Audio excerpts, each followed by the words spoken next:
Your greatest mix tool ever. And let me show you why. Next on Music Surgery with Dr. Bob.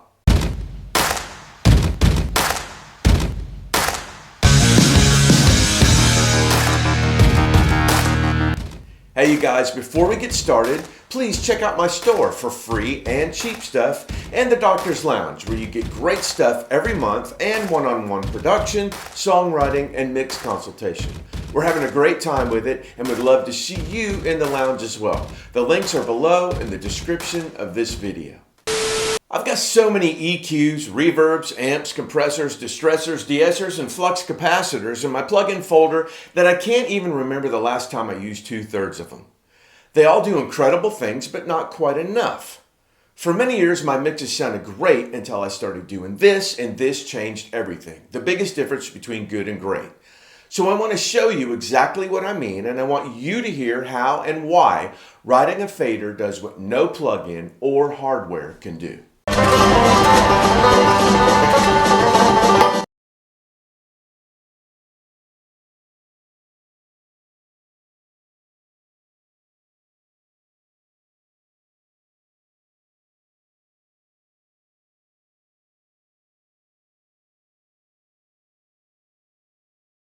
All right, you guys, let's get into this. I know I have my Hendersonville sweatshirt on again, but hey, it's my go-to right now. And when it's your go-to, you go to it. I can assure you that it's clean. Pretty much clean. Anyway, let me play you this vocal that has not been automated or written. So we can at least get used to it this way first. Here we go. Should've loved me like I leave you. Should've done all the little things that were so big, but you just couldn't see it. Should've loved me like I leave you. Looking back, you know why Randy's the man I really needed. Okay, now let me play you the one that I have written the faders, and here are my fader moves. Should've loved me like I leave you. Should've done all the little things that were so big, but you just couldn't see it. Should've loved me like I leave you. Looking back, you know why Randy's the man I really needed. Okay, at first you might think, I don't even know if I hear it. Many of the mixes that I've been in by the greats, Chris Ordalgi, David Bendeth, all these guys, when you see their automation moves, these faders are barely moving. I mean, every now and then you'll get a big one, or they'll fade something out or fade something in. But these are super attention to details, the ends of words, words that just might pop out a little too much. And just so you know, I've changed my my normal vocal chain up a bit here. Got a de-esser first, but I'm using this metric halo strip. It's pretty much kind of the Serban go-to plugin for this. This song is super pop, super sheeny, so I really wanted to try this, and it worked great. But I'm digging in with a compressor here, and I had Soothe on, didn't need it, and I'm digging into a compressor here. So Should've loved me like I leave you. Should've done all the little things that were so big, but you just couldn't see it. So I'm using compression to try to control things, to try to bring things up, to try to get definition, and all those things look like we normally do. But let me show you, and this gets into super detail, but throughout the song, it starts to really make the performance and the emotion make a lot more sense. Let me show you the first line here. Should've loved me like I leave you. Okay, that was the unwritten written automated line. Now let me play you the automated line. Should've loved me like I'd leave ya. So as you can see, I've written up the beginning here, shoulda, because that's a bit lower in her tonal range. It's a lower note in the scale. Also, in this word here, which let me play it here now, the unautomated line. Should've loved me like I'd. In this word here, shoulda loved me, she really gets super breathy here. Love me. Listen. Should've loved me like I'd.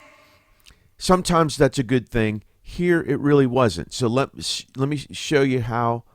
Of course, I wrote that down and came up for the next word. Should've loved me like I'd leave. That is so much smoother and sounds so much more natural. We get a little more out of this first word here. Didn't need the beginning of it as much, but the body of the word. Lots of times the transient of a word will come out, but you'll have to goose up the body. Sometimes compression takes care of this. Sometimes limiting doesn't. But this is a whole nother level that's riding the fader after all that's already been applied. Should've loved me like I'd leave ya. Let me go back to this line, like I'd leave you. Like I'd leave ya. Obviously, the way she's singing, like I'd leave you, is a little more thrown away, and we've got to have that line in the song really enunciated and loud because it's part of the title of the song. That's the title of the song. Should have loved me like I'd leave you. So I just goosed it, barely. Leave ya. A dB. Like I'd leave ya.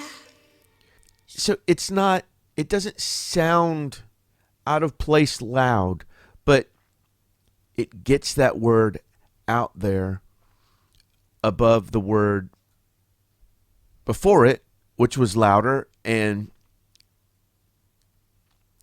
the way she sang this word was correct. It needed to be light and thrown out there, but it just needed a little goose and automation. Let's move on. Should've done all the little things that was so. Okay, because of the way the word done sounds, should have done, that's a frequency that can automatically just pop out more.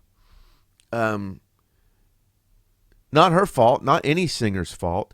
Done is a forward frequency.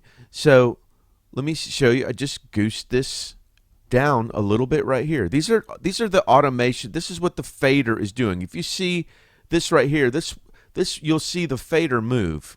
Should've done all the little things that was so. So this puts the word done in the proper volume context as the rest of the line. Listen. Should've done all the little things that was so. Now listen to it without the automation. Should've done all the little things that. Just too loud. Pokes out a little too much.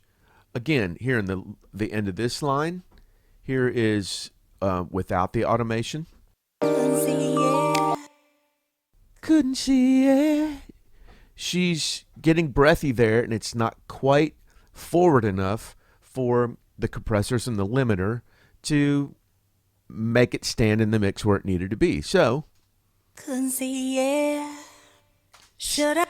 still sounds natural, but you're going to be able to hear it in the song, and you're going to be able to feel it in the song. And again, this is why all these greats make little moves all over the place like this. It's not big, glaring, gigantic statements. But so many of our mixes and production and songwriting are made of little moments. This is after compression and EQ. These are things I mean, people might get into multi-band compression and soothe and all that, and all those things are fine. Every one of these tools that you use, that I use, that we all use are great.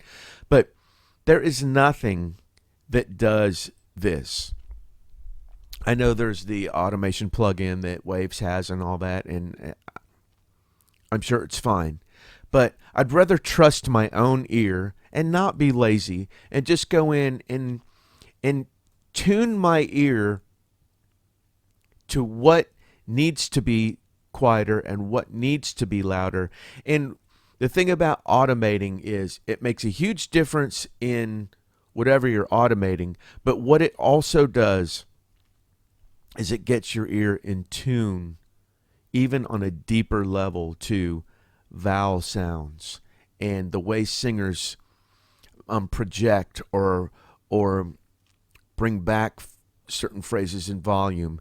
And of course we want to maintain that human emotion, but some of it is just a little bit out of context when you have a whole track full of all kinds of stuff to deal with that the vocal has to sit on top. So I've really found that it's not only great for making the singer or guitar or anything else that you need to focus on be even more emotional by drawing these things in, but it's really trained my ear to hear things in a whole different way, which is really, really, I can't stress enough, made my productions and mixes that much stronger. So there you go. This is why the pros all ride faders. Don't be lazy like I was and think that compression and limiting is going to do exactly what you need it to do. Riding faders is an entire next level of detail that makes a huge difference. Take a ride on your faders and I promise you'll hear the difference.